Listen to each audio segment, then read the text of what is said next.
Olá, turma da radiologia. Vamos iniciar mais uma aula sobre sistema cardiovascular. Só que agora a gente vai falar sobre o coração e como funciona esse sistema circulatório, que também assim pode ser chamado sistema cardiovascular. Bom, o coração ele é composto por 3 camadas, uma camada interna chamada de endocárdio, uma camada média e maior parte, mais espessa, chamada de miocárdio, e uma camada externa chamada de epicárdio. Importante ressaltar que a gente pode ver nessa imagem aí, né, que tem uma membrana branca, que essa membrana ela é chamada de pericárdio, uma membrana que reveste o coração, tá? Que envolve o coração, de extrema importância também. Muito bem, o nosso coração, então, a gente pode observar nessa imagem que ele tem 2 colorações, né? Então, ele tem um lado onde tem essa coloração azul, roxeada, e o outro lado, uma coloração avermelhada. Por que é assim? Porque os pesquisadores, né, os autores aí, quando estavam estudando anatomia, eles observaram que o sangue venoso é um sangue rico em gás carbônico, né? Rico aí em tóxicos. E ele tem essa coloração mais arroxeada, diferente do sangue arterial, que é um sangue rico em nutrientes e oxigênio que apresenta essa coloração mais avermelhada. Então, aqui a gente consegue ver essa distinção, né? E por que tem essa coloração, então. Azul, veias, sangue venoso, rico em gás carbônico, que deixa o sangue azulado. Vermelho, sangue arterial, circula pelas artérias, rico em oxigênio e nutrientes, que tem a coloração vermelha. Ok. Bom, agora a gente vai entender como é que esse sangue ele chega no coração, ele entra no coração, por onde que ele vai passar, tá? Então, olha lá. O sangue está vindo do corpo para o coração pela veia cava inferior, tá? Então, esse sangue está vindo lá dos membros inferiores, pé, perna, abdômen, tá? E desemboca ali no átrio direito. O mesmo acontece com a veia cava superior. O sangue está vindo dos braços, tórax, cabeça, né? Esse sangue, então, está chegando no coração, está vindo para o coração, vindo pelas veias, veia cava superior e inferior. Bom, aí ele chega lá no átrio direito. Do átrio direito, o coração vai contrair e esse sangue vai ser, então, expulso para o ventrículo direito.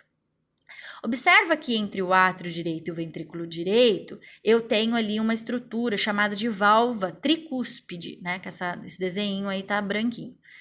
Essa válvula, ela impede que esse sangue retorne, tá? No sentido contrário. Então, o sistema circulatório, ele tem um sentido único, é como se fosse uma via de mão única. Bom, então, sangue chegou ao átrio direito, contraiu, ventrículo direito, coração contraiu, esse sangue, então, vai ser encaminhado lá para os pulmões, pela artéria pulmonar. Então, direita e esquerda, porque a gente tem 2 pulmões. Ele vai lá para o pulmão, faz a troca gasosa, joga lá o gás carbônico, pega, então, o oxigênio na nossa respiração e ele volta para o coração, né? Ele vem pelo coração do pulmão agora, pelas veias pulmonares. Só que agora esse sangue, ele é rico em oxigênio e nutrientes, por isso que ele tem essa coloração vermelha. Ele cai lá, átrio esquerdo, coração bombeia, contrai. Ventrículo esquerdo, coração bombeia, contrai. Ele vai sair então pela artéria aorta, tá? Que é essa artéria aí maior, né? E vai ser distribuído então para o corpo todo.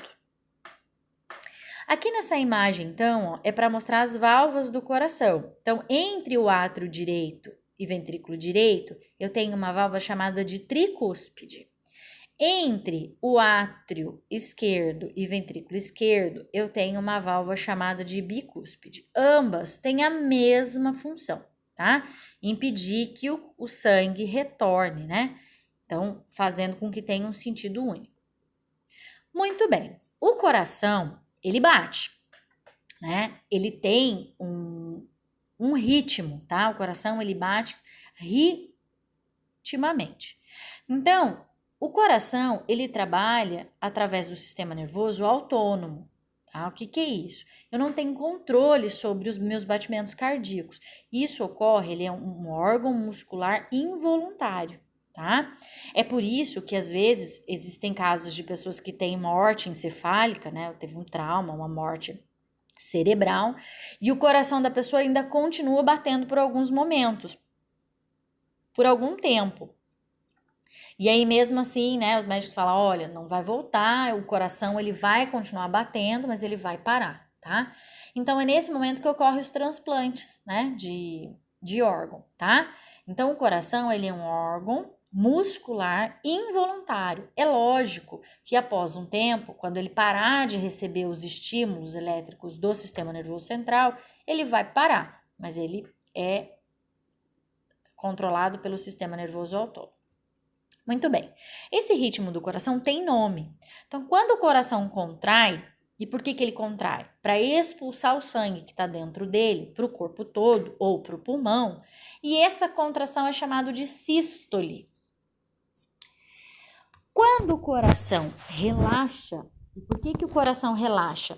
Para esse sangue chegar, para o sangue entrar. É chamado de diástole. Então, o coração, ele contrai, ou seja, ocorre uma pressão chamada de sístole, e ele relaxa numa contração, né, num relaxamento chamado de diástole. Normalmente, o coração, ele ocorre duas sístole, ou seja, ocorre duas contrações, tá? E um relaxamento. Então, o coração, ele bate assim, ó, tum, tum, tum, tum, tum, tum, tum, tum, tum. Então, o que é isso? Contrai, contrai, relaxa. Contrai, contrai, relaxa. Como é que fala isso corretamente? Sístole, sístole, diástole. Sístole, sístole e diástole, ok? Bom, todo mundo já ouviu falar de pressão arterial. Ah, a pessoa é hipertensa, né? A pessoa tem pressão alta. O que é essa pressão arterial?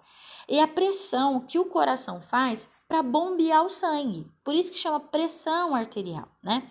Todo mundo já viu um aparelhinho desse aqui. Esse é um aparelhinho de verificar a pressão. E o que são esses números? Como é que a gente interpreta isso? Observa que tem 120 por 80, ou mais comum a gente falar assim, pressão 12 por 8. Esse 120 é a pressão sistólica. Pode ver que na frente aí tem uma palavrinha assim, sis. E a 80, diastólica. Então, a pressão sistólica é sempre uma pressão mais alta, né? No caso aqui, 120. Ou seja, por que ela é sempre mais alta? Porque o coração está fazendo força, ele está contraindo. Enquanto que a pressão diastólica, o coração está relaxado, ele está permitindo que o sangue entre. Então, por isso que a gente tem esses dois números, né? Essa 12 por 8, 120 por 80, é considerada uma pressão normal em adulto. Mas é importante ressaltar que a pressão normal pode variar de acordo com a idade. Um idoso, por exemplo, normalmente tem uma pressão mais baixa, 11 por 7, né? 11 por 8, tá? E de criança também vai mudar. E observa que tem aí 72. O que é esse número 72, né? A gente fala que é o pulso, né? Ou a frequência cardíaca. 72 significa que esse coração bateu 72 vezes por 1 minuto, tá?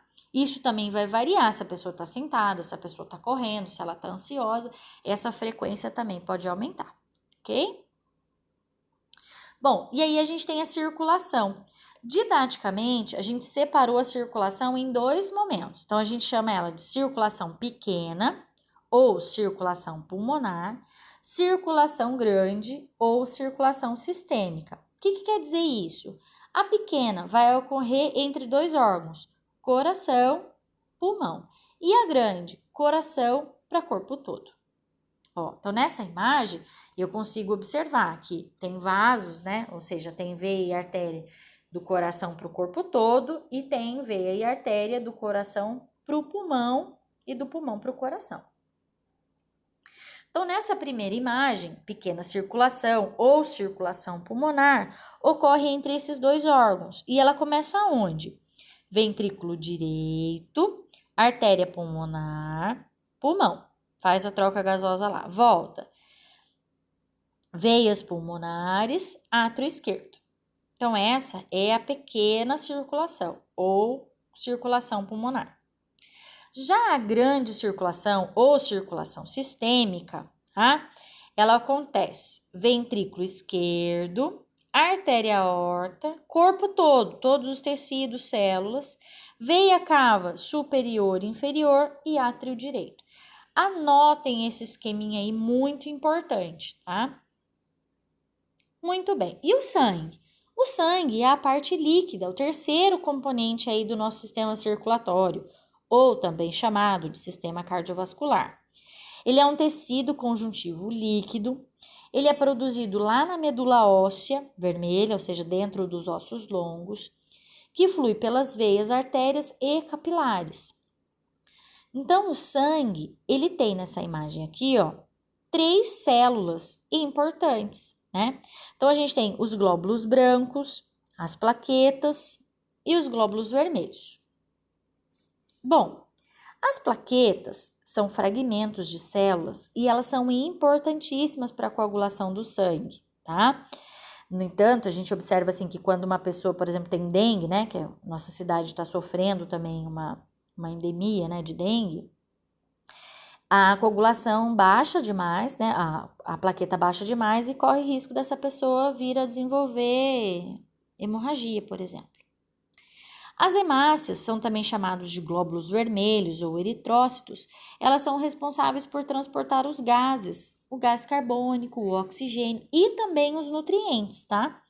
Para o corpo todo. Os leucócitos são as células de defesa. É eles que vão atacar aí um vírus, uma bactéria, né? Ou uma substância alérgica quando entra no nosso corpo. Então, ele é responsável pela defesa do nosso organismo. Mas o sangue só é composto por essas células? Não. O sangue ele é composto por parte líquida. 92% do nosso sangue é composto por água, tá? Essa parte líquida do sangue é chamada de plasma, tá? Então, aí, ó, 8%, né? De minerais, hormônios, proteínas, glicose. Então, essa parte líquida está circulando água, minerais, hormônios, né? Depois a gente vai ver aqui, ó, em verde, né? 1% é de plaqueta e glóbulos brancos. E os outros 45% são de hemácias, são as células que são responsáveis aí por carregar, né, oxigênio e nutrientes. Muito bem. Todos os tipos sanguíneos são iguais? Né? Vocês já ouviram falar? Tipagem sanguínea, né? O que é a tipagem sanguínea? Quem que descobriu isso? O que isso significa, né? A tipagem sanguínea, ela foi descoberta, né, por um médico e ela foi muito importante. Por quê? Porque naquela época, quando as pessoas precisavam, sofriam um acidente, né, e acabavam tendo uma grande quantidade de hemorragia, elas podiam receber, então, sangue de outra pessoa. Só que o que aconteceu, né? Observava que mesmo recebendo o sangue de outra pessoa, muitas pessoas acabavam morrendo. Então, um pesquisador, né, um cientista austríaco chamado de Karl Landstein, ele observou que as pessoas elas tinham tipos de sangue diferentes. E aí ele denominou isso como grupo sanguíneo. Então a gente sabe hoje que existem 4 tipos de sangue.